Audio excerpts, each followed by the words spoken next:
Hey everybody, this is Chris Morris back with Cat Chat. We're doing something here different with some alumni. We're talking to Brendon Rodney, a former film student at the Center for Arts Technology. He has some great experiences. Him and I go back and forth. I'm also a former film student, and it's been about 10 years since we graduated, so the actual film program now is way different than it was when we were there. We have some great stories to tell. He is a fountain of information he's worked on Arrow, Season 1, Magicians, show Resident Aliens he's really proud of, and Power Rangers, the movie that just came out a couple years ago. Tons of information about getting involved in the industry, how to get involved in unions, things like that. Some wonderful advice, and I really hope you find it informative. How's it going, everybody? This is Chris Morris for Cat Chat, the official podcast of the Center for Arts and Technology. We're doing some alumni interviews coming up here. And first of all, we are talking to Brendon Rodney, and that's filmmaking, right? That you're a graduate from? Yeah, that's right. Hey, everybody. Yeah. Cool. Thanks, man, for joining us today. And we are doing this during the time of COVID-19, in case someone's listening to this in 2030 or something like that. I'm not sure why they would, but maybe they could be. So we are social distancing, and we are doing this online, just in case anyone hears a bing go off and I've gotten an email or something like that. So just in case. And how you doing today, Brendan? First, let's start with that. Yeah, I'm doing really well, and joining you from my mom's basement. No, I'm just kidding. I don't own a house quite yet. I live in Vancouver. It's quite hard to buy down here, but I'm trucking along here. Cool. So just a little bit of your background. Is it true you're from Prince George originally? That's correct. I went to high school there. Actually, I finished elementary school and then went to high school there. So that's essentially where I'm from. I don't really remember the first 10 years of my life that well. Fair and sometimes that's a good thing. You never know, right? Yeah. Run-ins with the law, such things, that kind of thing. And you eventually made your way to Kelowna for the Center for Arts Technology for the filmmaking program. What was that process like? Did you see a recruiter in high school? Did you just see a poster somewhere, some online? I probably used Google and just typed film schools in BC and looked into it. I did lots of drama in high school, like probably 4.5 years straight of drama, and not just acting and stuff, but also stage management, technical directing, stuff like that.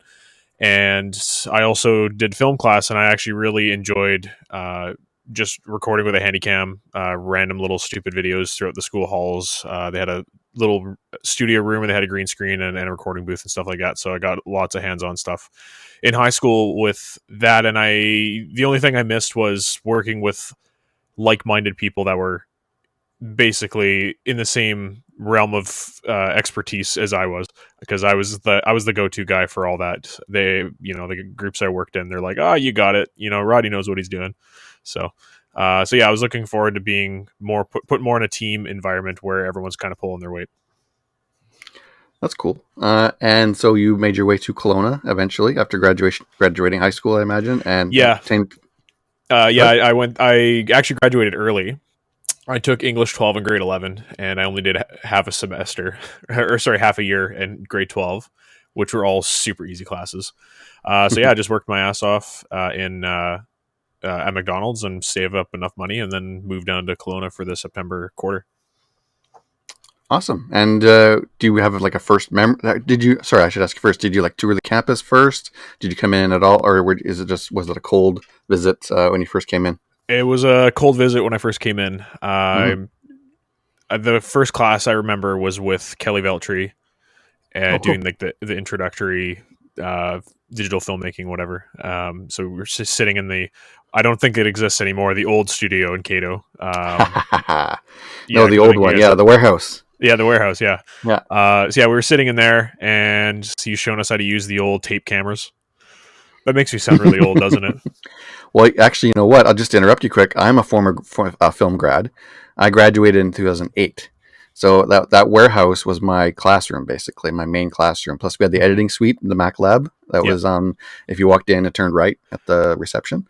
That was the old Mac Lab. Those are my two main classrooms, and the lecture theater because we would watch movies. Mm-hmm. And actually, it sounds like you were kind of from that generation. Was it 2010 you graduated? I graduated in 2011, or you came in 2010. If that's correct. Yeah. Okay. So we were pretty close. Yeah, close by. Actually, I probably would remember you if we if I actually saw your face. Yeah. So go ahead. Yeah, we had the old warehouse. Yes, that was quite the place, wasn't it? It was, yeah. Did a lot of stuff in there. Actually, we had a lot of fun classes in there. I think the now head of department, Victor, he was Hmm. teaching us cinematography and stuff in there, and we were doing lots of cool setups and stuff. So it's a lot of fun in there. Good Nice. memories.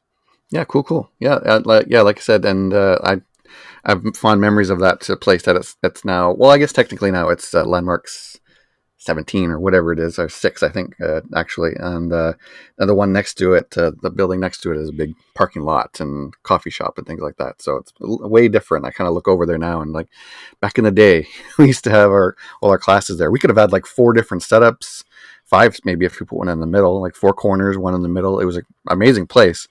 Of course, we couldn't all film at the same time. We'd have to take turns, but it was Yeah. pretty crazy how, and actually sometimes how I actually did my final exam, my final film shoot in that warehouse, and it took up a whole like quarter of it because I actually built a set in there. It's Oh pretty yeah, cool. nice. Yeah. So, and tell me some experiences. Like Kelly Belcher, you mentioned, he's a friend of mine. I know Kelly. I never got taught by Kelly. He came in as a teacher after I graduated, but I know Kelly. I think I helped out in some of his classes and things like that with OSIF too as well. So, how do you? What do you remember? Like, that was your first ever class was with Kelly. I think so. Yeah, it was so long ago. That you I can remember? Yeah. barely That you can remember. remember? Yeah. Yeah. 10 years ago. We'll get into it later, but I got into I actually was up in Ashcroft in February filming for a big TV show, NBC show called Resident Alien, and actually Hmm. hired a couple of Cato students for Oh, that. wonderful. So I've been hearing about all the updated Cato facilities and stuff. So yeah, I'm kind of jealous that I didn't have that when I was there, but Yeah, the time marches on. production studio we have now is not anywhere near as big as that warehouse, of course, but it's pretty cool. Yeah. So, anything stand out from maybe your early education? Were you a more not to from what you said earlier? Maybe it sounds like maybe you're more of a technical guy versus a creative guy. Did you like script writing? Tell me Um, something about that.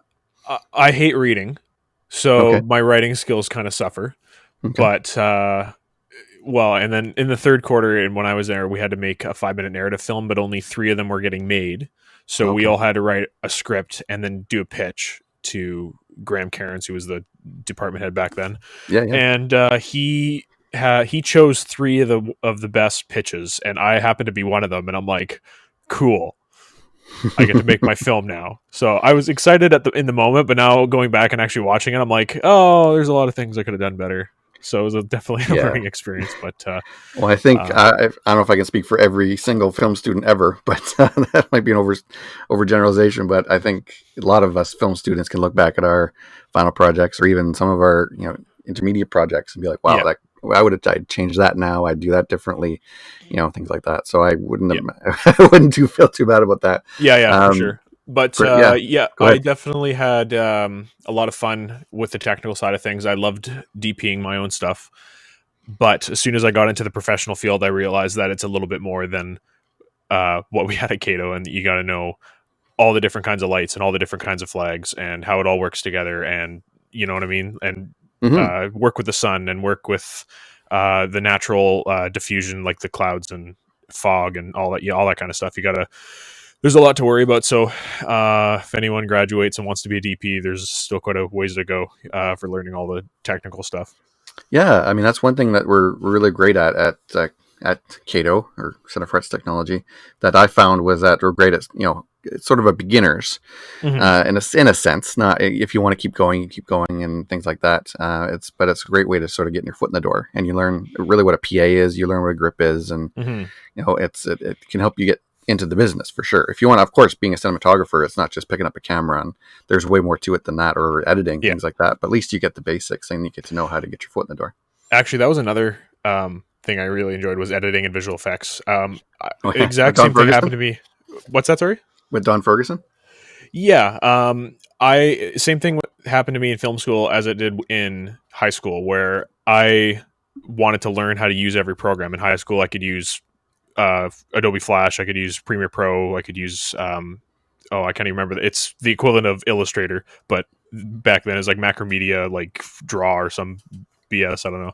But Okay. anyways, yeah. In film school, I also ran into that where I was still kind of the top of the class in terms of visual effect ability and doing camera effects and doing stuff like that. So whenever I made films, I kind of challenged myself and tried to work towards doing something I either haven't done before or I had a vague idea of how to do, and then I would just figure out how to do it. One example is I went to school with Josh Hampson. I'm sure you guys have a file upon him or somewhere, but he wanted to do he had a Russian roulette film he was filming for his 10-minute narrative film that he had to do.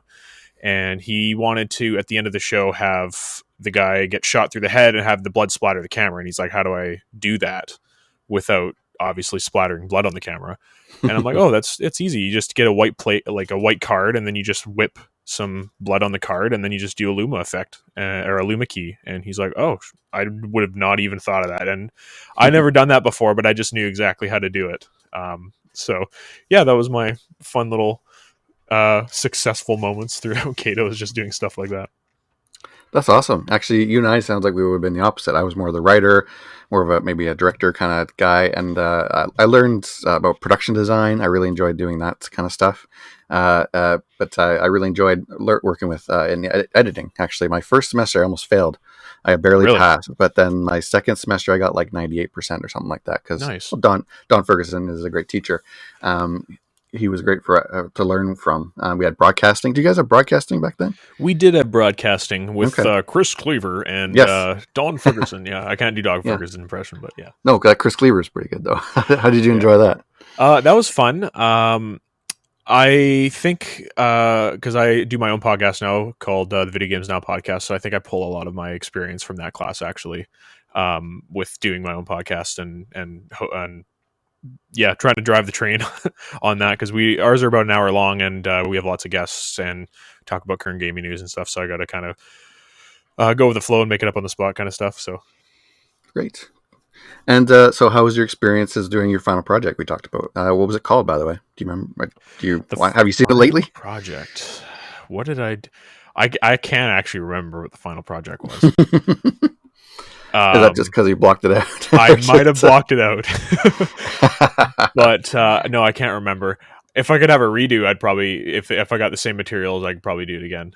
But better, obviously. Like we talked about before. But yeah, no, I can't remember. The last project I remember doing was actually, that one I just mentioned earlier, the 5-minute narrative. Because we only have, I think there are 6 quarters now, and we had 5 when we were in. So the first quarter was just kind of messing around, made movies that didn't matter.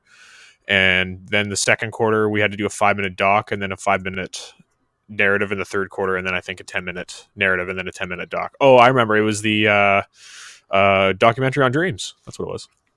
Okay. Yeah. So nice. I again tapped into my visual effects savviness, and I made a 3D brain in After Effects, and so I used that through the entire documentary, where I'm explaining parts of the brain that are triggered when you're dreaming and stuff like that. So yeah, I got quite into it. That actually sounds really familiar. I've probably seen it at some point. Did you put it? Did you guys submit it for any of your films during that quarter for the film festival that you had or anything like that? No, we didn't. However, I think Cato had a 48-hour film race. Yep. And I've done 3 of them now. So Cato one was the first one, and I feel kind of guilty because we won by default. There was only 3 people that entered, and one team didn't finish in time because they were capturing on tape, so that sucks. So they had to capture it all in real time, and then we were all on SD cards or whatever. And then the other team didn't hit all the parameters that you needed to get the completion or whatever. So we basically won by default. I mean, what we made was totally winging it. We just wrote something out of the blue about a pirate who was recruiting for pirates, and then he lost his parrot, and he had to go find his parrot. And I was just gonna say, is that the pirate one with William? Yeah, it was the pirate one. And funny story about that. We went to my friend's house in Vernon to film this first bit. And so we got all the stuff from the cage and took off and drove over to Vernon. We get to Vernon, and we had the shotgun mic, and we went to plug it into the camera, and we realized that we forgot to grab the XLRs. So we're like, God damn it. So we don't have any sound now, but we got one lav mic. So we're like, okay, we have one lav mic. We're not driving all the way back to Kelowna to get an XLR. We're gonna boom the scene with the lav mic. So that's what we did. We just like taped it to the top of this little trailer that we're shooting in, and between the two characters, and it actually didn't sound too bad. So we got away with that one. But yeah, no, that's actually it's quite fun. I've done a 72-hour horror film festival. That one was tough. And probably the most successful one I've done was a 100-hour film race. And yeah, that one was hard. You think 100 hours is a lot of time, but like I actually had quite a big crew. I had a crew of 20 people. I had professional actors. I had production insurance. I had professional gear. Like I had it all decked out. We got everything in the can in 30 hours, but we only had one computer to do all the editing and all the sound editing and all the visual effects on. So that's what killed us. But we ended up finishing it. It didn't turn out exactly how we wanted it. The rough cut was really, really funny, but it was just the sound editing and stuff that kind of killed it. So yeah. Oh, okay. Yeah. Do you remember the name of that? The pirate one with William? It's called Diagnosis ESP. And yeah, so it's basically the pirate one. No. This is the 100-hour film. Okay, sorry, I'm still thinking about the pirate one with William. No. I'm trying to look it up on YouTube here. I think William Timms has it on his YouTube as an award-winning film, which makes me even more guilty because we won by default. Well, you know what? I remember that was a great movie. Honestly, I mean, you guys might be self-deprecating or whatever, but I remember really enjoying that movie. And then actually, correct me if I'm wrong, but didn't it win for the People's Choice at the actual film festival? Yeah, it won People's Choice, and then we won the actual 48-hour film festival. So, right. So we got two nice little things to add to my mom's cabinet back in Prince George. Yeah. And I think, and again, going off memory here from however many years ago, but from what I remember, it was, and of course there were other submissions, and there was, or even for the People's Choice one, there were other movies to show. But you guys did a really good. It was great, really funny.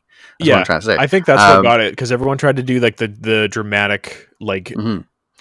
Dark kind of pieces, and then ours was the last one that was shown, and it was funny and uplifting. So I think that's what maybe pinched it for us. Yeah, and that's actually something I learned too late after film school, because after I graduated, I got work in marketing, but I would actually go back occasionally and help out with classes and stuff like that, maybe act in some people's their movies and things like that. And I would tell the students as much as possible whenever I could, and this is you being one of the examples of that movie, and something that I did actually after graduation was all of my comedy movies that I did, or everything that I was involved with that was funny, always got awards, and always got people watching it, and always got people commenting on it and coming up to you and say, hey, that was really great. Whenever when I was in film as a student, I had these, had to get my voice out. I had to get my soul onto a screen somewhere, and I had to say something really personal or whatever. But then whenever I was just goofing around, having fun doing a comedy, everyone enjoyed it and everyone loved it, and, got back to me on it. So that's something people should. I've always told film students that. I'm like, no, do a comedy. If you want to get noticed, if you want to get out there to film festivals and do that, but maybe not con or, Sundance or whatever, but if you want to get noticed and have your mom and dad be proud of you or whatever, and be showing off to the relatives at Christmas time or whatever, have a short one, but a comedy. That's, of course, it has to be funny. Another caveat, it has to be funny, a funny comedy. But I've always told people that. But yeah, so sorry, go back to your 100-hour one. What was that? The diagnosis one. So yeah, it's called Diagnosis ESP. So it's in the envelope we got, the line of dialogue was I can't remember the line of dialogue, but it's ESP was one of the subject matters. So we're like, okay, everyone got the same one. Mm-hmm. So we're like, how can we work that in? So we made it a comedy, and we made it go into him going to a doctor's office, and he was diagnosed with ESP, and the whole thing is him coming to terms with his new quote unquote power. So he goes home and he's having an argument with his wife or his girlfriend, and he can hear all of her thoughts. So it just escalates the situation, and then eventually he goes to the bar, and the bar scene was actually really cool. We could have shot it a bit better, but we were under a time crunch. We got to shoot in this bar for free. And we did this entire thing in one shot. So we had all the extras there. We had all the technicians ready. We lit it for the one shot, and we basically had 3 hours to shoot it, because the bar closed at 2:00. The bar closed at 3:00, and we had to get the shot and get out by 6 a.m. So yeah, we were really under a time crunch, but it doesn't look that bad, honestly. Like compared to other stuff I've shot, it looks really good. Mm-hmm. I didn't have a steady cam or anything, so I was just kind of freehanding it. But yeah, it actually turned out really good. So I was quite impressed with it. And that's a trick too, of course, if you can make it look good. If it's a student film that looks good, people will notice it as well. Yeah, For sure, because that's something that it's one of those cliches where it's, okay, you must have filmed it on a camcorder or whatever, which we did yeah, back in the day. yeah, We XL1s were I learned first on a camcorder. Our very first assignment was a camcorder, and then we did worked our way up to XL1s, and then just actually, and this is like 2007, 2008. They had just bought like the really cool HD video cam or HD cameras that were with the SD cards that you guys got to more of. We got to use more later on. We yeah, ended up using, I think for my final, we just used the regular XL1s because everyone wanted to play with the new toys. We had like 20 students and 2 HD cameras. So we are like, oh, we know how to use the XL1s. We'll just use those. yeah. But yeah, absolutely. So sorry, was there something you want to add? Yeah, I was gonna say, like when I was at Cato, I think that was the one thing I wish they had more of was more bodies and more and with lenses, because if that's once I got into film professionally, that's one thing I knew not a whole lot about is lenses. I'm not a Mm-hmm. photographer, so if people with photography background go in, they know a bit more about lenses and how that affects your shot and depth of field and stuff like that. But Mm-hmm. uh, I think quarter 4, they finally bought a camera body and some lenses, but I was so not confident with those, and nobody was going to teach us how to use them that I never actually used it.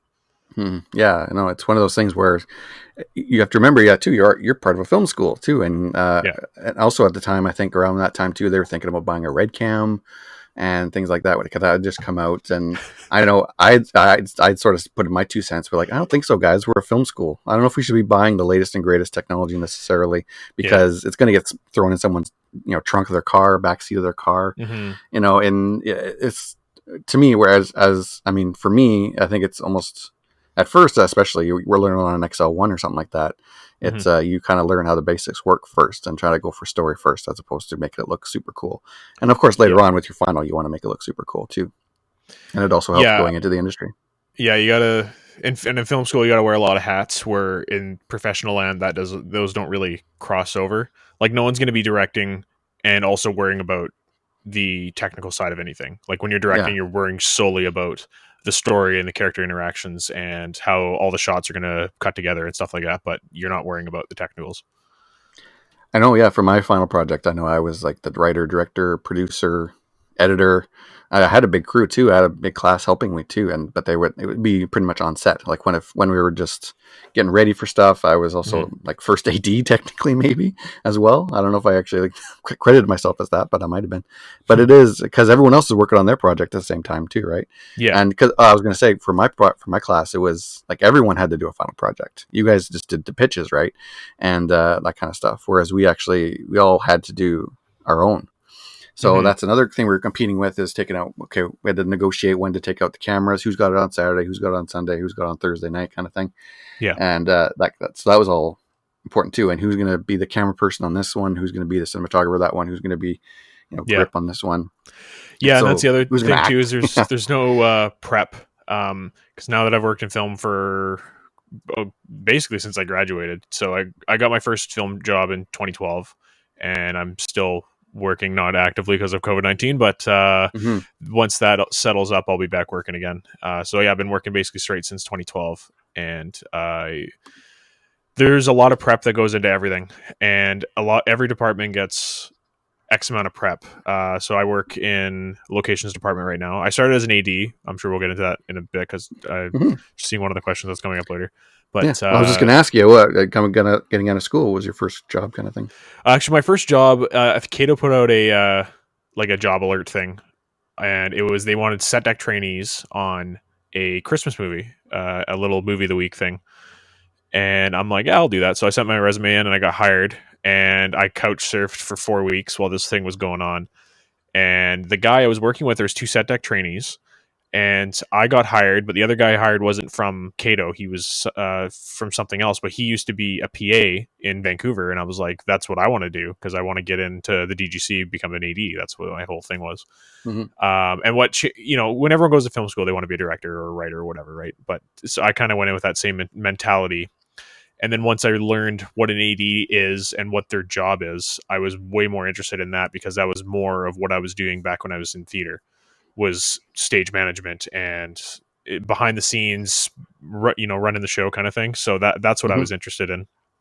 And so he called one of his ALM, assistant location manager buddies, and said, "Hey, I have a guy that wants to get in," and that's how I got in. And my first show was on Falling Skies season 3. Oh wow, nice. And then at what point did you get a couple more gigs in the Okanagan, or did you move right to Vancouver? I actually moved to Vancouver overnight because I left film school and I moved back to Prince George. There was no reason for me to stay in Kelowna other than to work and Mm-hmm. live, and you know what I mean. So Yeah, fair made enough. more sense for me to move home and not pay rent and whatever. Mm-hmm. And then I got a phone call. I was actually working as a traffic controller. I was on the road at noon, and I got a call from this ALM guy, and he said, "Hey, I need a PA to start tomorrow at the Lower Conservation Seymour District or whatever in North Vancouver Mm-hmm. at 6 a.m." And I'm like, "Yeah, I'll be there." So I just went into my office. And I'm like, "I gotta go." And he's like, what are you talking about?" I was like, "I got a family emergency." And he's like, "Okay." So I left, and Little white lie. pretty much, yeah. And then I called my mom, and she's like, "I think this is a bad idea." I'm like, "Okay, well, I'm going anyway." And then I called my dad, and he said the same thing. And I said, "Well, I'm going anyway." So I packed my bags and moved to Vancouver and slept on a friend's couch. And then I was there at 6 a.m. the next morning. And that's how I started. And then a week later, my traffic controller boss called me, and I had to make a decision right there. Am I staying in Vancouver, or am I going to go back to my stupid flagging job that I didn't want to do? And I just said, I'm not coming back. And I've been working ever since. So that worked out for me. Well, that's great to hear. Yeah, absolutely. You hear those stories, right? Because things like they come up, and you got to make a choice, right? And sometimes you make the right choice. Sometimes you make the wrong choice. Sometimes the wrong choice ends up being the right choice for Yeah. whatever reason. So it's great that worked out. So you lived down there, or at that point you moved down there, and you started looking for work. And how was it? Just to be honest, be frank, how hard was it, or easy was it at first to get some gigs? I'm not going to lie. It's challenging. Yeah. Cause you start as a PA, and I'm sorry, just to back, remember, this was about 2013, this is 2012? 2012, Okay. September 6, 2012. Yes, I remember. Oh, Um, nice. yeah. So Falling Skies, I did 4 days on that. And then I got a call from basically once you have your foot in the door, you're in, especially if you're good. If you're a complete waste of time, then they're not going to call you back. So, Right. um, I got a call from the ALM on Arrow season 1, and she said, I'm looking for PAs for Monday to Thursday. And I'm like, yeah, I'm in, sure. And I got there, and superhero shows are really tough to work on because superheroes don't work at night, or don't work during the day, they work at night. Mm-hmm. So you got a lot of night shoots, and the camera days were 15-hour camera days. So the PAs were doing 18, 19, 20-hour days every day, and we were doing probably 80 to 85-hour weeks. And I was on Arrow for the entirety of season 1. And I mean, I was single at the time, and I really wanted to be in film, so I was just taking it on the chin. So Yeah, um, yeah, sure. that's how I got in. And then I basically just PA'd forever and forever, and then I finally got a full time. Basically, you're always a day call as a PA. You're never guaranteed work unless you're a key PA. And I got my first key PA gig when I was 8 or 9 months in, on Witches of East End season 1 as a locations van driver. So I drive around all the equipment and stuff, and handle all the radios, do all the paperwork and stuff. So yeah, that And was my next question. So maybe just more specific about, like, so you're on season 1 of Arrow, but and you're a PA, you said, right? And so sort of yes, what is more? Yeah, just details in case people are wondering what that would mean. it's kind of hard to explain. And I mentioned earlier about the Cato students I hired as PAs on this on Resident Alien and Ashcroft. Because they get there and they think, oh, I'm going to be, putting lenses on cameras or doing stuff like that, and that's not at all what it is. Because everything's Mm-hmm. unionized, so you can't touch everybody's stuff without being in the union. Yada yada yada. So Basically, you're working for under the assistant location manager, and you're in charge of parking. You're in charge of site security in a sense. Mm-hmm. You set up tents for like Video Village. You set up garbage cans. You get catering, like the lunchroom up and running and stuff. So there gets a lot of miscellaneous stuff. Mm-hmm. And then when you move up further, when you're a van driver, obviously you have all the equipment in your van. You're keeping track of it, and you're going around and kind of managing all the PAs and making sure that they're doing all the specific miscellaneous jobs that they're supposed to give. Then you can be an offset key, which is basically the same thing, but just without the van. And they kind of support the onset key PA, who is right next to first AD onset, and they're kind of the team leader of all the PAs. And so they'll say, "Hey, we're setting up a shot looking north on Canby Street, and yada yada yada. It's going to be this character doing this." So then Mm-hmm. that PA will be like, okay, so they're going to look in that general direction. They're going to see parking signs that need to get moved. They're seeing cones that need to be moved out of shot. They see lockups where they need to put PAs to stop pedestrians from walking in the shot. So they're kind of thinking ahead, and then coordinating with all the PAs of getting them into position. Mm-hmm. And so that is what I wanted to do. That was my first step before I wanted to be an AD. Is I wanted to be an on-set key PA and do that because that seemed fun to me. And yeah, so I ended up getting a role actually after I AD'd. I AD'd first before I was an on-set key because I switched back to locations from being an AD. Mm-hmm. It was fun. Being an AD is fun, but it's not an easy job. It is probably one of the hardest jobs to do on set is to be a training assistant director because you're only one person. You don't have the support of the rest of your team, and you're on the bottom of the totem pole. So you have to do a million things at once, and I wish I was exaggerating, but you have to keep track of all the cast and anybody who's important. So like script supervisor, producers, actors. You have to make sure actors are getting through hair makeup touches. You have to make sure they're getting a sound wire on. You have to make sure everybody has sides. You have to make sure all the radio batteries are charged, and you have to do all these things basically at the same time. And it's just an insane job, and it should totally be restructured because in the States, the PAs are actually in the AD department and they're not in the locations department at all. And all the AD PAs do what the TAD does down there. So it's kind of a crazy system, but that's why a lot of LA based studios come up here to film because it's cheaper to film here because the dollar's so low, and they get basically less people to do more work. So that's one thing I kind of get, any advice for people that actually want to get into the film business professionally. Like it's not an easy gig. You have to work your ass off to basically earn your paycheck, which is a nice paycheck, but at the same time, for the amount of work you're doing, sometimes it's not worth it. Absolutely. I remember, like, just briefly for what I accomplished after I graduated, and before I got a full-time job in marketing, I did a couple of shoots. I did a Psych, a couple episodes of Psych, or a couple days on an episode of Psych. It was one like Kerry Washington was there, and the mom from Growing Pains was the director, kind of thing, and Jonah Kearns, I think, was her name. And so I worked a couple days on that, and it was long days, and it was crazy. And yeah, at one point, I joke with people. I was like, "Well, you worked on the TV show and you worked in the movie industry. What was it like?" It's like, "Well, I guarded a parking lot. I made sure, because it was at a winery in West Kelowna, and because they actually had people going into the winery." Customers, and so I had to stand there and I had to go, okay, you're a customer, okay, you park over there, and then you're part of the crew, you park over there. That was my job for like 4 hours or 5 hours or something like that.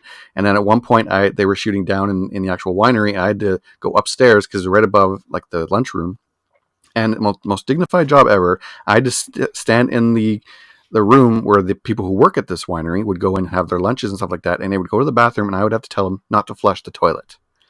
Yeah. And I would be like, okay, then when I heard over the radio cut or whatever, then I could go in and I could flush it just so they didn't have that noise while they were filming. I'm like, and people would look at me like, what did you just ask me to do or not to do?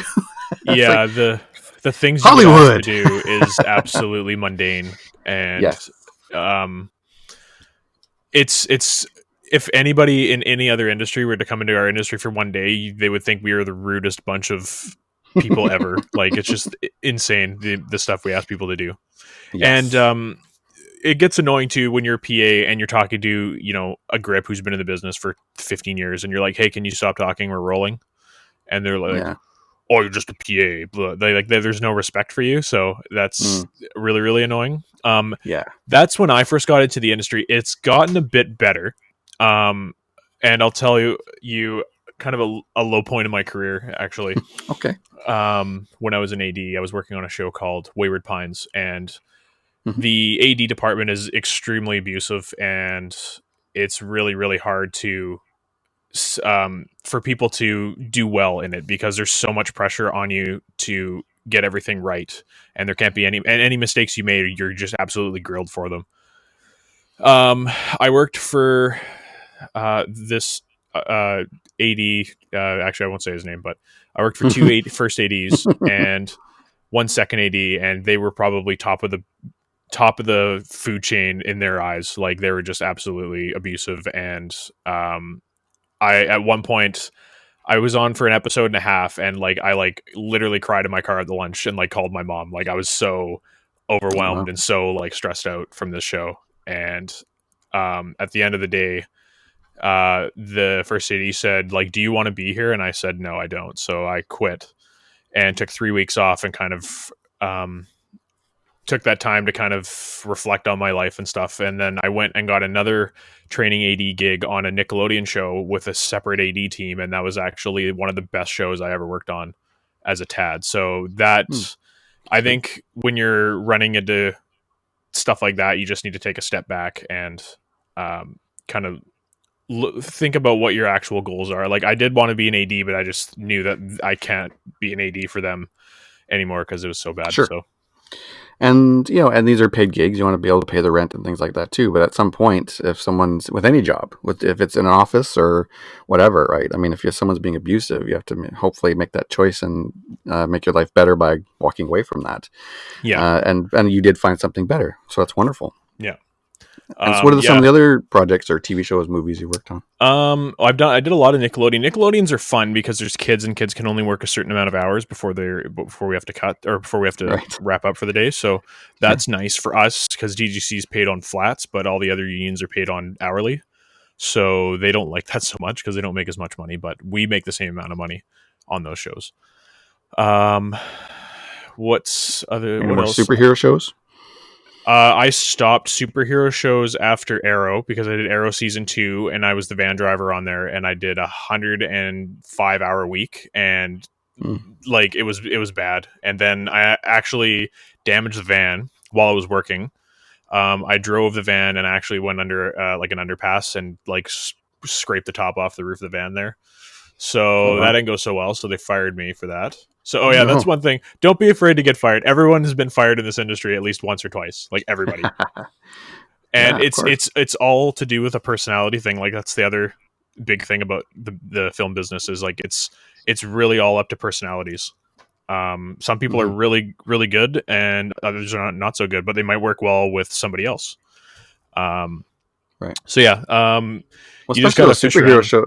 Just so from my perspective, like I've heard about these superhero shows. I'm a big fan of actually Arrow and Flash and Supergirl and those kind of shows. And I often kind of wonder, that whole the movie Sliding Doors kind of thing. That you think of the other possibilities. I decided not to go to Vancouver to pursue this and work 16-hour days in Vancouver, and I stayed in the Okanagan, worked it full time in marketing. And but I was kind of wondering, what if I did go to Vancouver and work on these shows that I love, or any other one like Riverdale or whoever, and But I hear even from the stars, like you're listening to interviews of Stephen Amell, Grant Gustin, these people who they're the stars of the show, and they talk about how hard the shoots are and things like that. So I can Mm-hmm. only, so then I think of, wow, what are the PAs going through then? What are the grips going through? The electrical department, those kind of guys, if it's Yeah. hard for them. It's different kind of Um, hard too, different thing. But yeah, those long hours. That's basically my point. Is that yeah. and you have to tell people that too. Like you were saying, you were young, you were single at the time. That's kind of the best time to sort of break in, right? Because Yeah. you have to Totally. work long hours and yeah. Yeah, the hours are gross, and there's ways around them paying. Like, so basically, every union has a turnaround period, so they stop work, and then they're not allowed to start work for a specific amount of hours. For our union, the DGC, it's 9 hours. However, you can basically if anyone encroaches their turnaround, they could just have to pay them double time until their turnaround's up. So that's one way that shows get around that.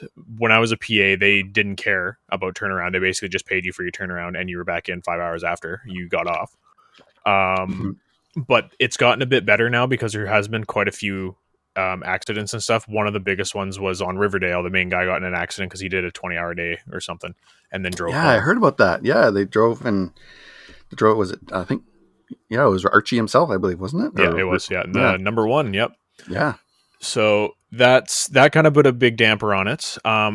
Productions are much more leaning on people like getting taxi rides home and then covering the cost of the taxis and stuff if they're too tired to drive and stuff like that. So it's starting to get better. The person that actually frustrates me the most in terms of turnaround and stuff is the Jenny operator. So he's in charge of everything to do with electricity on set. So he's in charge of how much amperage the generators put out, what kind of connections are they're hooked up to, getting power to the catering, getting power to set, getting power to the trailers at the base camp. It's a big job. They get paid really really good money, but they work 22-hour days every day, and it's like no exception. So what productions do is they buy out their turnaround. So they'll say, hey, here's an extra 10 grand in your pocket, but you can't claim turnaround now. So yeah, Wow. it's kind of a little shady thing, but the union signed off on it. So I don't know. The Jenny Op can sleep in his cable truck at some points during the day. And actually, the Teamsters and the Teamsters Union, they have in their collective agreement, they're allowed to sleep on the job as well because they'll move the unit in. They're probably in 3 or 4 hours before anybody else to move all the trailers in and get them landed and stuff. And then they obviously have to drive people around in shuttles and make sure the generators stay fueled up and do runs to the office and stuff like that. So whenever they have downtime, they're allowed to sleep in their vehicle.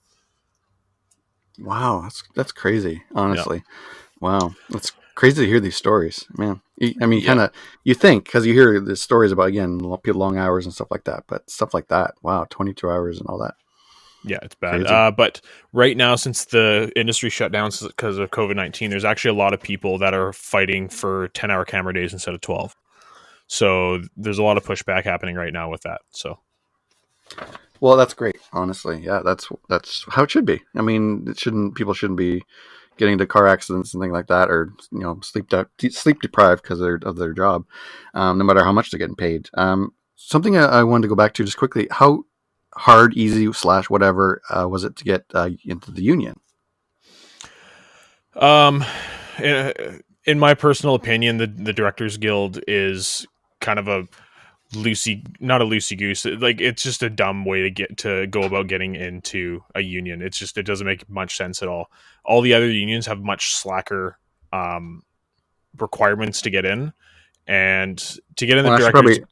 I should probably ask too. Is like there's different unions, right? Sorry, not just one union. Yeah, There's so caterers and drivers and security are in Teamsters 155, and then pretty much every technical department except for camera and cinematography and editing is in IATSE 891. Cameras 669, and then the direct. Oh yeah, and then there's obviously AFTA and SAG. SAG is the Screen Actors Guild in America. So if you have actors on set that are from SAG, they have different rules. Like they have 12-hour turnaround between shifts versus UBCP. Sorry, that's the union for actors in Canada. They get 10 hours. So if you get a UBCP actor, that's actually good because they actually have less restrictions than SAG actors do mm-hmm. when they're on set. There's so much politics in film, which is actually one of the reasons I stopped being an AD. Was there was too much politics and there's too much personality conflicts that I'm just like, this is not worth it. So I went back to locations, and Okay. now I don't ever have to work past 6 p.m. on Friday ever again. Well, that's nice. Yeah, Especially so like you mentioned before, you're married now, so yeah. that must be a lot nicer. When you're first starting out, though, when you first go to Vancouver, what's that first that first union that you would get involved with as a PA grip, whatever? Is It that would like be DGC then. To get into okay? the It is DGC, DGC. Okay. yeah, to get into the DGC, you need 150 days as a PA. Okay. it was really strict when I got in because you had to have a logbook. Um, you still need a logbook, but your days didn't start counting until you had a logbook. But now they backtrack days because there's people that's so busy in the industry that people would work 300 days as a PA before they even had time to go get a logbook. Oh wow.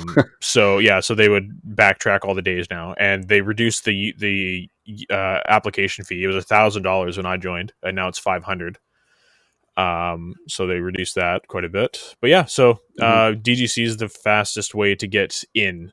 But a lot of people become DGC members, and then they realize that they don't want to be a PA or an AD or whatever anymore. So then they go join IATSE as like set deck or lighting or gripping or whatever. Okay, cool. And do you see a big difference? Because that worked again. We were talking about 2012. You were starting to break in September, and that's when Arrow was starting. And now they Yeah. have they have like five different. There's Batwoman. There's Legends. There's also Hmm. again Riverdale. There's iZombie not anymore, but it was for a while there, and I'm sure they're replacing it with something else. Charmed, I Yeah. believe, is Yeah. filmed Well, in Vancouver. Is that or and there's my point being there's lots of them. There's there. basically Yeah. you Last trip. year. I heard stories about productions tripping over each other, literally Oh yeah. trying to find location. I got I got a funny story, but yeah, there was 60 productions shooting at one time last year. It's Wow. really really busy, and if you do want to get into this business, like there literally is no better time. Yeah. Um, but And so that's what we tell people too. Yeah, it's like yeah, so go. I'm an assistant location manager, so I'm the one that finds places where the crew park and where our base camp parks. We call it the circus. I'm just going to call it the circus now because I keep Yeah. tripping up on base camp. Hmm. Um, but so I have to find basically you want them together because that costs the least amount of money. So I found a spot under the Broad Bridge, and it's owned by a First Nations band. So that's actually the holy grail because normally when you pull stuff in, you have to be courteous. You have to be aware of the curfews in each municipality, and if there's houses nearby, and if there is houses nearby, you have to poll every neighbor and ask them, "Are you okay if we pull in past 11 p.m. or 10 p.m. or whatever the curfew is?" Hmm. And so it's a lot of extra legwork. So the India band's not a part of the city, so we don't have to go through that whole process. We can just say, "Hey, we're going to pull in at this time." That we're like, "Hey, cool, whatever." So I got this parking lot under the Broad Bridge, and I'm like, "This is great." So I went over there to meet with the Teamsters, the captain for transport, and we get there. And at the same time, another ALM and another captain get there from another show, and they're like, "Oh, hey, we're moving our circus in." And we're like, "What are you talking about? We got this booked here. I got a contract with the First Nations band." And they're like, well, so do we. And we're like, what the hell? That doesn't make any sense. And then a third pairing of an ALM and a captain come in from a separate show, and they're like, hey, we're moving our circus in here. And we're like, what the hell's going on? So we called the First Nations rep, and we're like, hey, well, like I'm here. We're about to move our circus in, and we have two other shows here that are saying the same thing. And then she's like, oh, I must have double booked you guys, haha. Like she was not at all paying attention, like in completely out to lunch. Um, so Wow. yeah, we all had contracts, so we all just basically had to figure out where to park each other. And one show actually pulled out altogether because they were already in a parking lot downtown that was not too much farther away, so they just extended their contract out with them. And yeah, so it all worked out. You basically just got to roll with the punches. That's the whole deal with being an ALM is you plan it to death, and then the plan never works, and you just got to kind of roll with it. Wow. And so, because there's so many productions and things like that going on, is it easier to find different jobs? Is it easier? Yeah, that's a double-edged sword. Yes, it's easier to find work, but it's also harder um, to take care of problematic crew members. Like if there's a PA that's being a complete ass, and Mhm. it does. There's no weight behind your words when you're kind of threatening his job, because he Oh, can wow. just go Okay, get work. I see Yeah, what you're saying. Yeah, you can just go next door or across the yeah, street or yeah, whatever, exactly. right? So, Wow. um, the biggest thing for me, the crew that works for me is extremely loyal to me, and they come to every show that I have, and I'm glad they do that because they're all really really good. I personally trained all of them, so they're all really good, and that way I'm never left with bottom of the barrel PAs that don't want to be there. They're only there for a paycheck. You know what I mean? Like, Hmm. yeah. So that to me is important. Is keeping my crew happy and making sure that they're getting lots of work and getting everything they need. And it sounds like you're trying to learn from other experiences. Like you don't want them to go through what you want them to get yelled at, kind of thing. If that's like kind of like you did, right? Yeah. No one you do the work, obviously, but don't want to get yelled at. No Yeah, yelling. and they, I think they trust me a lot too, because there's a lot of ALMs out there that are new and they don't know how to do the job properly or how to effectively plan something. Like that's the biggest thing, is like planning is everything. If you don't have a plan going into the day, like we call you a cowboy. They just go in a cowboy and kind of pistol fingers their way through the day. Like it's just a complete disaster.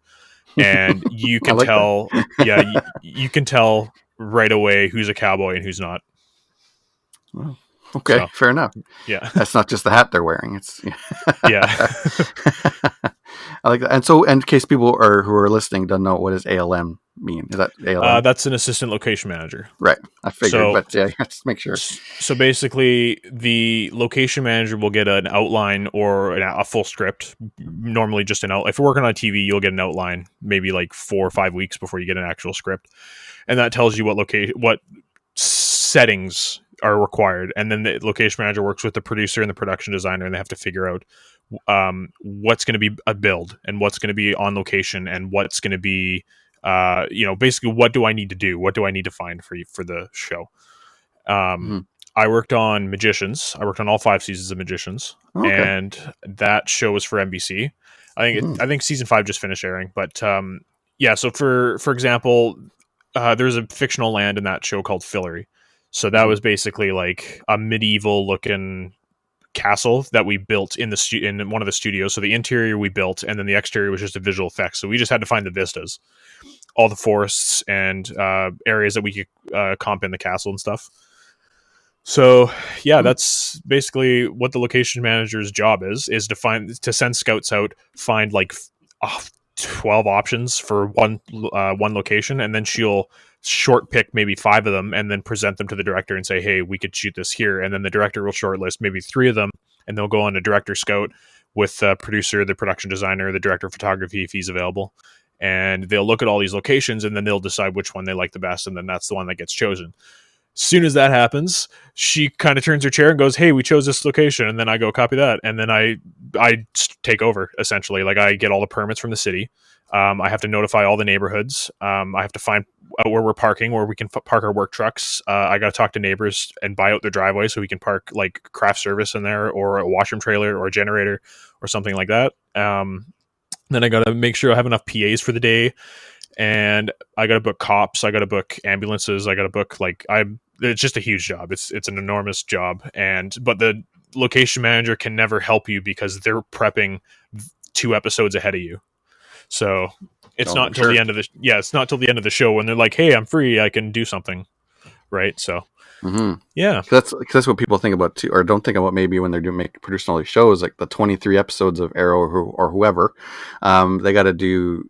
They got to think, like 2-3 shows ahead, right? They got to get the scripts and all that stuff, and got to get crew booked for that, and locations booked for ahead of time, and stunts and green screen and all that stuff, right? And it's all super challenging too, since there's 60 shows. It's like, I think we call it like the location stage, because it's called Riverview Hospital. Like literally everybody shoots there for everything.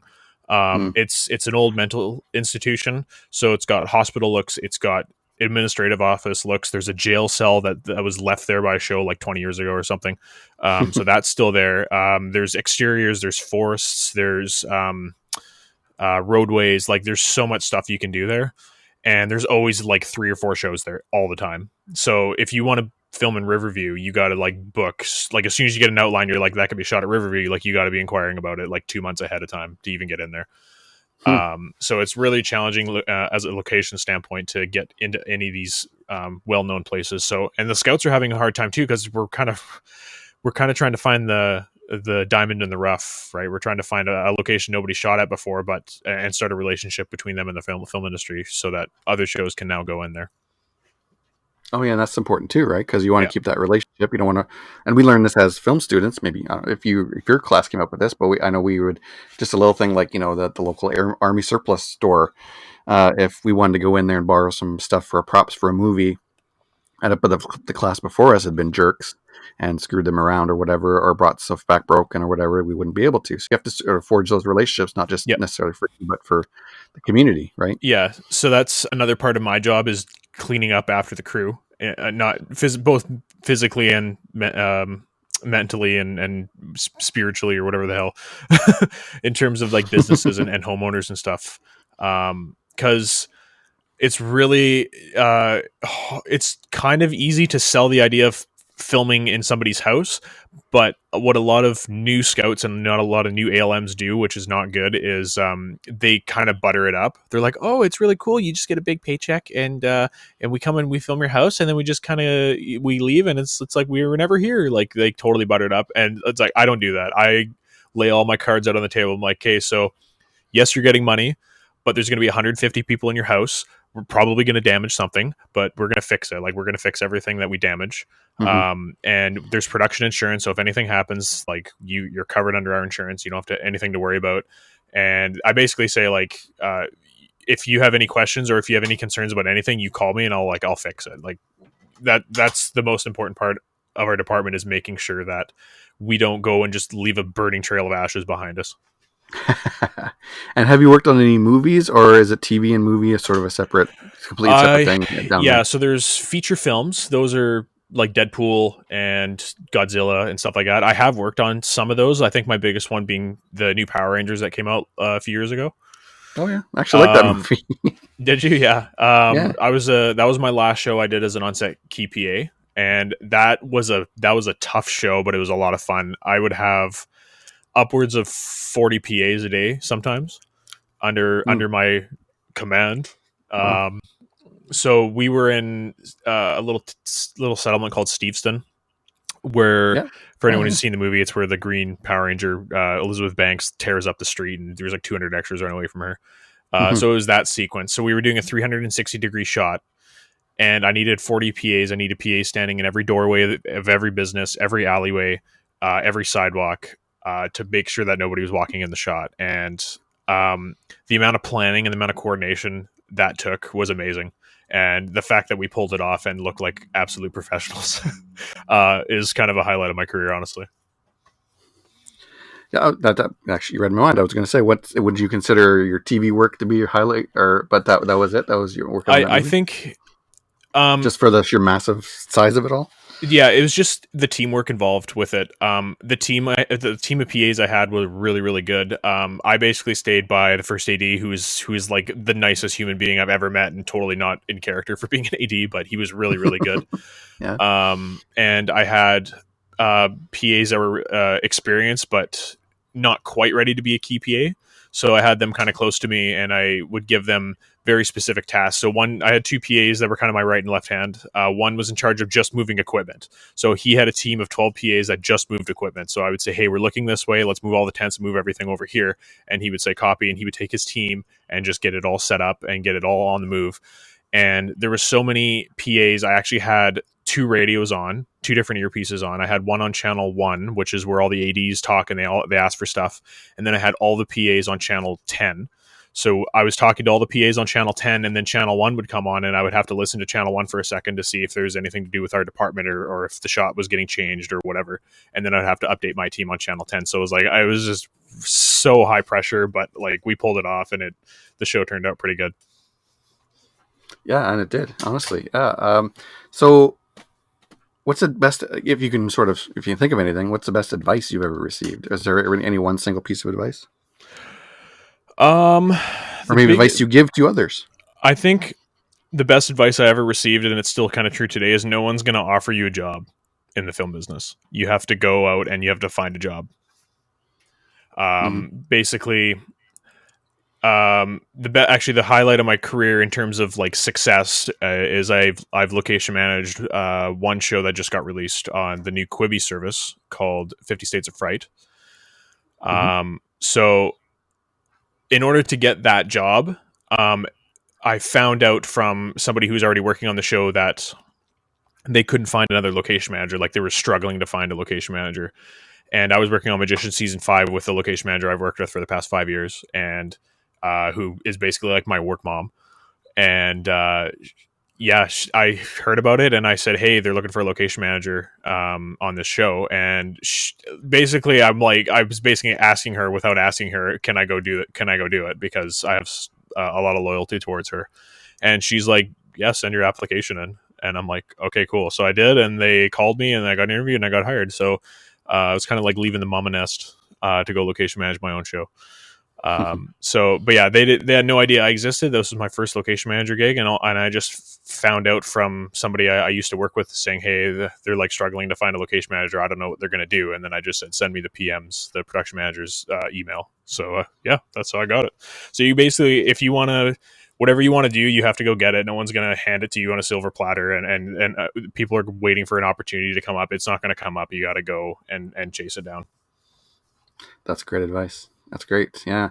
And do you see yourself just continuing on like this sort of thing, or do you have any sort of creative needs out there that you want to write or anything like that? But you were saying before, not really. But you ever see yourself maybe one day? I do have a couple of ideas, but now that I've been in the business for 8.5, 9 years now, it's been I'm not going to say it crushed my creative aspirations, but it kind of did. Like I don't. It's not really a top priority for me to make my own stuff anymore because I kind of like where I am.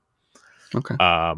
But I do like the fact that locations is a bit more lenient once you get into the office. Like once you're an ALM or like a prep ALM specifically, or a location manager, you have a bit more of a work life balance. So as a set ALM, you do long hours. When you're actually on location, when you're at the stage, you don't. So they're pretty much first in, last out. So there was one particular episode of Magicians that sticks out of my mind, and it was a double block, which means you shoot 2 episodes at once. And it was 14 shooting days and only 4 days in the stage, and then 12 days straight on location, and they were all really heavily logistical, and like I didn't have a place to park my work trucks. Like it was like crazy. So we had to park the work trucks 10 minutes away and then shuttle gear in, and people were upset because their truck's not very close, and you're kind of a babysitter in a sense sometimes. But yeah, so that was really, really tough, and I did 3 100-hour weeks in a row. And then the last day of shooting of that episode, my phone like totally shit the bed, and my alarm didn't go off, and I was only getting like 3 or 4 hours of sleep anyway. So my PAs got there, and it's the PAs that have worked with me for quite a while. So they're like, this isn't like Rodney did not show up for work. So they called my boss, and my boss thought she killed me by working these crazy hours. And so I woke up to my wife's or my girlfriend at the time's phone going off, and it was one of my PAs called her because they had her number and said, hey, is Rodney there? And she's like, yeah, he's right here. And it didn't clue into me what happened yet because I'm like, yeah, hello. And he's like, hey, man, where are you? And I like looked at my clock, and there's just like this euphoria moment where you just look at your clock when you've slept in, and you just don't believe that that's the time. You're like, nah. It's not 5:42 in the morning when I'm supposed to be starting work right now. So yeah, that was the day that my boss thought she killed me. So that's a nice memory I have. But it's one of those things like where you're so late that at one point they're scared you're dead or something, but then when you show up, they're happy. So if you're just a little late, then they'll be mad. But if you're really late, then they'll just be happier. Okay. Yeah, but the best part about that was my team was so good. They're like, okay, Rodney's not here. What would Rodney do with like? Where's the key to the gate? He would have given it to security. Like they figured it out. They completely managed themselves. It was amazing. That's good. Yeah. Any kind of last thing you want to say? Last thing you want to talk about? Or I mean, because I've got you over an hour here. I could keep talking for hours. But is there any piece of advice you wish you'd listen to? Not really, because I take everybody's advice that they gave me when I was coming in to heart, and kind of put it in and weighed my options with the advice they gave me and stuff. But in terms of like people getting into this field, I think that you just need to keep learning. Like just because you got your little diploma from Cato doesn't mean that you need to stop learning. Like I've learned an absolute massive amount of stuff. Both not just with locations and ADing, but also to do with lighting, to do with gripping, to do with camera work. Like I talked to all the camera guys, and I talked to all the gaffers, and I talked to all the director of photographies and the producers and stuff. And I've learned so much in the last 9 years that if I were to go back and make a student film at Cato, I would be a lot more. It'd be a lot better than, let's say, my final project. The one you can't really remember. Yeah, that one. I agree. It's one of those things. I've been tempted to actually maybe one day go back to film school because I graduated, over 12 years ago, something like that. So I would have to start from scratch almost. I mean, I think they teach Premiere Pro now instead of Final Cut, which I learned on, things like that. So yeah, I've transitioned over too. Yeah, and so I'd love to go back and learn all about the new cameras and all the new techniques and stuff like that too. But it's and I've had just to wrap it up here, I've had horrible experiences like on Andromeda Strain where people would just in the morning saying hello would be yelling at you, versus working on Antique Roadshow, which was the most pleasant, amazing thing of all time with the nicest people ever. And so it sort of depends, maybe on project to project, people to people. That kind of thing. It's one of those, it's a hard gig, hard business to crack into.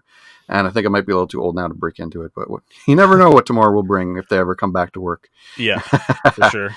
So just some rapid fire kind of questions here towards the end here. Yeah, let's go. We'll wrap it up here. And we're going to talk about your podcast in a minute here, but just as sort of a primer for that, PlayStation or Xbox? Well, that's a long story. Listen to my podcast. Okay.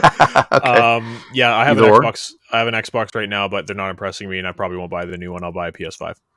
Okay. So morning person or night owl? Definitely a morning person. Do you like sports? What's your favorite sport? Hockey. Cat person or dog person? Cat person. Do you have any allergies? No. Do you? What's the worst injury you've ever had?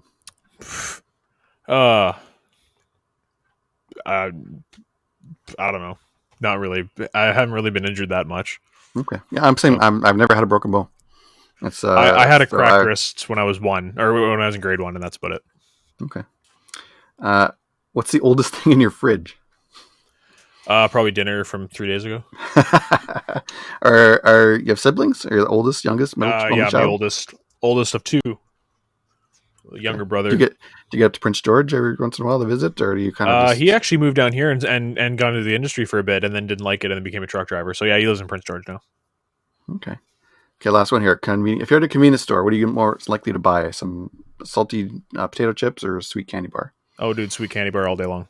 Oh, nice. Good. So tell me about your podcast. A little quick pitch me on your podcast. Yeah, so it's called Video Games Now. You can find us on videogamesnow.ca. It's we have 113 episodes now, and we basically cover news as it comes out, do reviews, and me and my best friend Will run the podcast. So we've been doing it since 2018, and it's a lot of fun. We quite enjoy it. It gives me an excuse to play video games with my wife now. I just say, hey, I'm doing research for my podcast. And that's the thing too, right? And podcasts, it's especially I did a podcast for years called Trilogy Spoilers, and it was just really an excuse to get together with my best friend because we were so busy, and like once a week we get together, or when we could, sometimes once a month if we were too busy. But it's just an excuse to get together and tell stories and talk about stuff that we're interested in. So nice. I appreciate that, especially in these days when we're all at home for most of us, anyways, and that's a good way to reach out. Start a podcast. Yeah. I think this is the longest I've gone in a podcast episode without swearing. So my podcast is uncensored. So yeah. So there's an explicit warning on yours anyways. Yes. There you go. Okay. Anything else you want to throw to the people out in the world, people who might be film students or might be listening to this? Yeah. I mean, if you guys are serious about getting into the professional film business in Vancouver, don't be afraid to reach out to me and send your resume and just say, I want to be a PA. Are you comfortable putting your email out there? Yeah. You can email me. It's Brendon Rodney Loc, like LOC @gmail.com. And so email me and I'll be sure to get you on a show. And it's a lot of fun. And if you guys are keen on learning, which is kind of my biggest thing when I interview people, first of all, if they shake my hand and it's just a weak handshake, it's like, get out of here. Like I just can't stand weak handshakes. Good piece of advice. There you go. There was one kid, he came in, he handed me his resume, he looked like a good looking kid, and he's just the weakest handshake ever known. And I was like, no. So yeah, have a good handshake, and don't just blanket send all your resumes into the production offices because no one actually looks at them. Because I get them and I don't look at them because I don't have time. Go to the Okay. actual production offices if you can get in. Like if it's North Shore Studios or something where they have a gate, it's a bit more challenging to get in. You can just lie and say, "Oh, I'm here to pick up my check from whatever show." Hmm. Yeah, go into the locations office and physically meet with the ALM and say, "Hey, my name is so and so, and I want to be a PA." That will get you hired 8 out of 10 times more than you just sending your resume into a production office.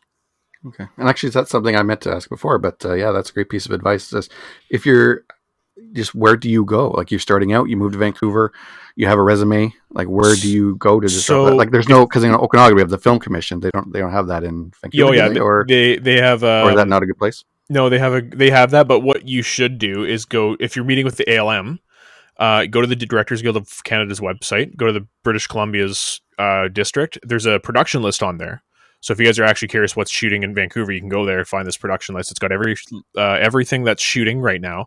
It has the address to their production office. It has their production office phone number and their production office email, and then it also tells you who the location manager and the assistant location manager is. And this is all public knowledge. It's not all.